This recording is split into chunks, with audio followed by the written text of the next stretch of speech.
Unë besoj dhe shpresoj që ta kemi tashmë në lidhje Bashkim Sulejmanin. Po, pas kemi Bashkim. Bashkim, mirëmëngjes i Bashkim.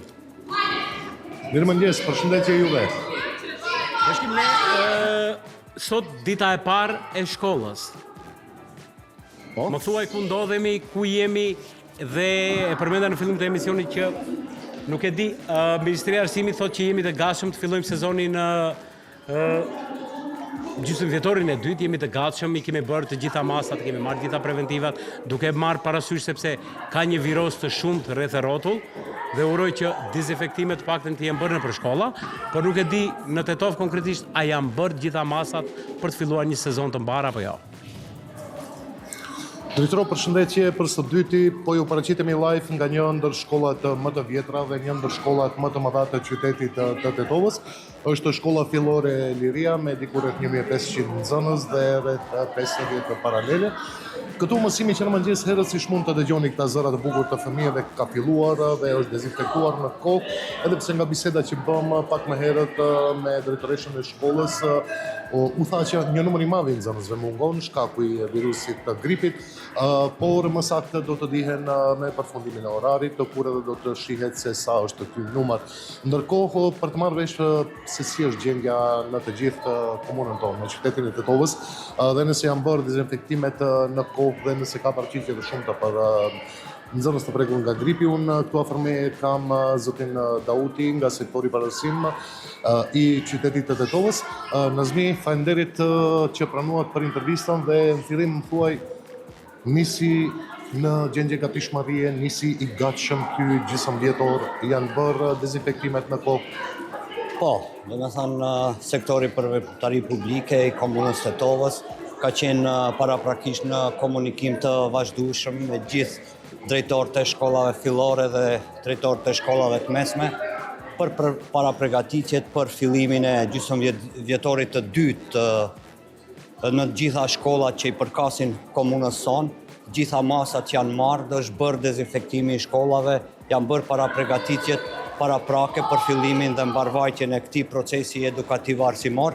E dim që jemi në kushte klimatike, temperatura të ulta dhe ekzistojnë viroza. Një numër i nxënësve, sipas informacioneve që kemi, mungojnë nëpër shkolla për shkak të viruseve. Mirëpo është mirë që të respektohet edhe thirrja nga ana e Ministrisë së Shëndetësisë, ata fëmijë cilët janë me viroz, prindrit e tyre mos t'i lëshojnë në shkolla. Mungesën e fëmijëve të tyre do të arsyetojnë me vërtetim mjekësor që fëmia ka qenë me viroz.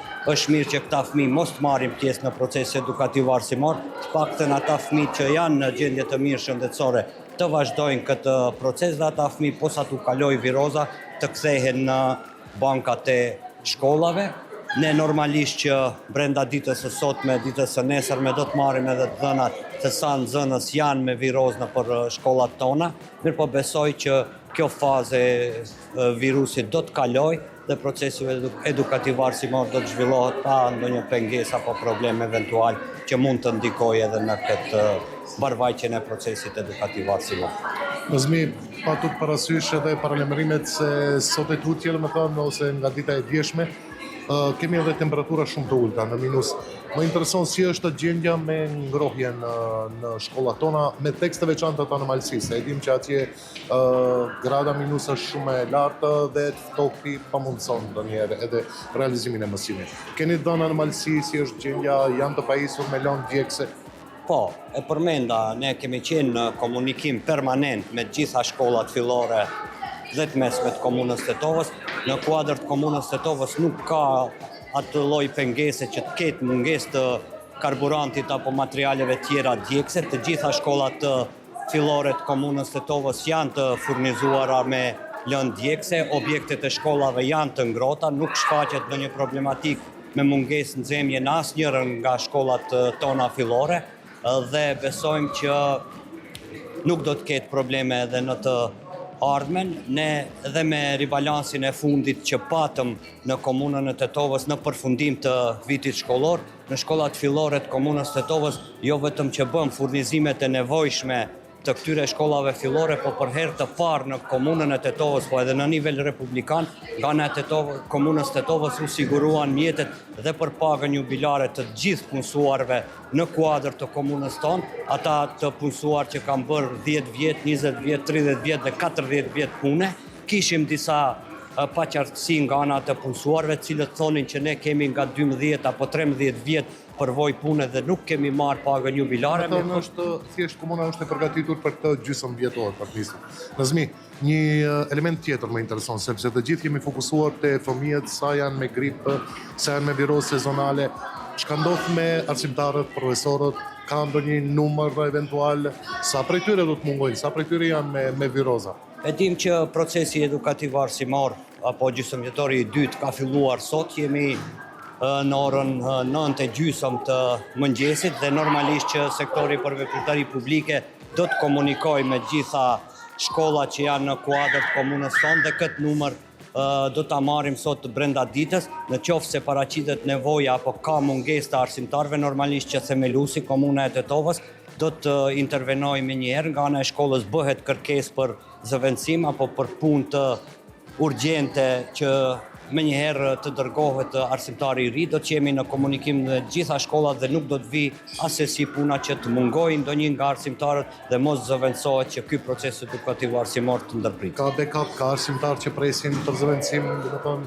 Po, kemi për fat mirë në komunën e Tetovës kemi kuadër të cilët presin për angazhim. Normalisht që kur ka raste të tilla pushime mjekësore, pushime lindje, normalisht që më kërkesë nga ana e shkollës, me miratim nga ana e komunës së Tetovës, zëvendësohet ai arsimtari i cili është në pushim mjekësor apo eventualisht ndonjë rast specifik që mund të ndodhë arsimtarit. Nazmi, jemi drejtorë këtu në një ndër shkollat më të vjetra të qytetit të Tetovës.